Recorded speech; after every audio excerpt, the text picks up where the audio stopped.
Why, hello there, nice to here. I hope this video finds you well today, and I thank you for tuning in very much. What are we looking at? We're looking at a summary of a knife I've done a full review on. The full review will be linked down in the description, as always. This is the Ozark Trail Walmart brand Valor. The Ozark Trail is a Walmart brand. And yes, one of the biggest, well, the purpose of the summary is, for a shorter, more approachable video and updates past the fact that I've owned this knife longer than I did for the full review. Has anything changed? What are we looking at here? One of the biggest updates for this particular knife is that there is a name now. Yes, it has a name. It is the Valor. I did discover the name on the box, and with the help of a viewer who also pointed it out, which I greatly appreciate. If you actually go back to look at the original video, the name of the original video was A Knife with No Name. Now, it is currently A Knife with a Name, because I found the name of Valor. Some lore for the channel, I guess, right there. Don't know how that helps or if it matters, but whatever. It does have a name, so that's probably the most important change that's occurred. Which, to some degree, is a good thing. I don't necessarily want too many changes happening to a knife just because I've had it a little bit longer, right?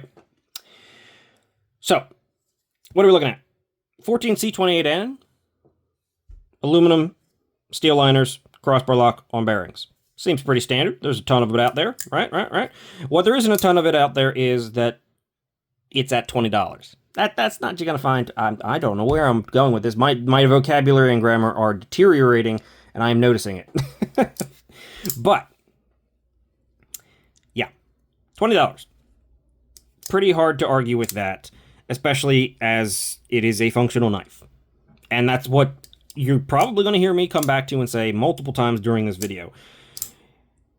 Is it this? Is it this? No, but it's $20. So who cares? Do I think it's the probably maybe perfectly heat-treated 14C28N, even if the, which is usually, 58 to 60-ish. I like 59 to 60, but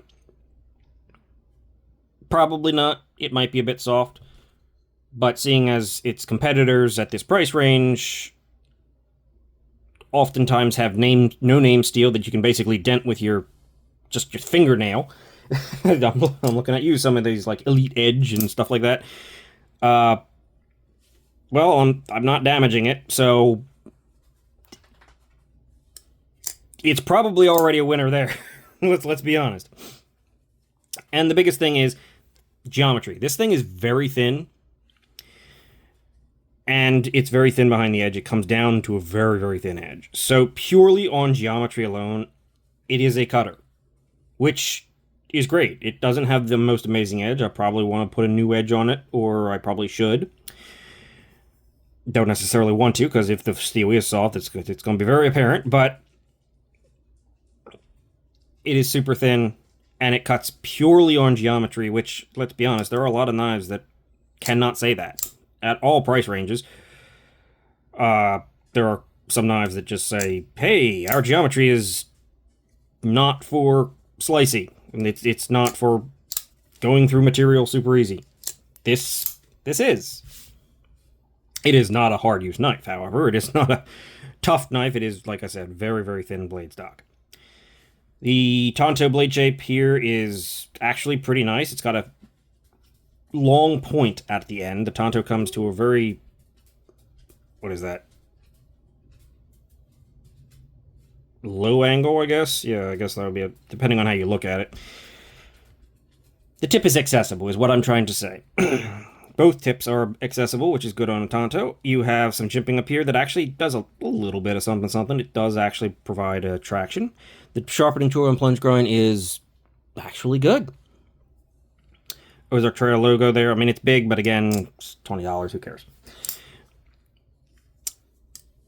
It is on bearings, and it's actually decently smooth. The crossbar lock isn't amazing, but it is well enough executed that it functions. It actually has decent retention.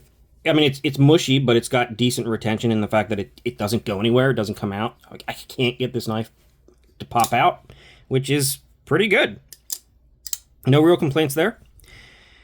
The stop pin is press fit, I believe it is, into the blade, and it is attached to the blade, and it rolls with the blade. I have heard of there being some issues where when these are press fit into these thin blades, they can crack the blade a little bit. So yeah, you do run into the question of, is it mine going to be perfect when I buy it, or will I need to get a different one or something like that? Par for the course for the price point, but mine, I did take it apart, and it's fine. It's solid. Everything's in there. The crossbar lock is actually solid. I've given it a few decent taps, even on this thin blade stock, and it hasn't disengaged on me. Honestly, yeah, the blades, it's a knife. It succeeds to be a knife in a price point where most things that are competitors aren't really succeeding to be a knife. Let's be honest. Is it perfect? No. The aluminum had this scratch on it when it came. It's not perfectly executed. You can see some, let's see, kind of like little bits of snail trails and stuff that were on there, or just distortions in the finish. It's not the biggest deal. It looks good overall. It's smooth. It's got a hard edge here, but it rounds right at the edge, so it mitigates some of that hard edge very nicely. It's surprisingly comfortable in the hand. Decently sized knife that functions. It is over 3 inches long, so it's not like super short or super small, if that's something that you require by your law, unfortunately. And then, of course, it is locking, so that's also another downside for some people. I consider that an upside, because I like locking knives. I will say that I've noticed with further time, some of the like coatings on some of the hardware you can kind of see how it's a little inconsistent there. It's deteriorated. You can see some of the coating on the crossbar lock is worn off. You can see that's it does result in it being a little bit smoother, I will admit. But yeah, it's holding up as you would expect, kind of, for this price point. It's not got DLC coating and top tier fit and finish on everything.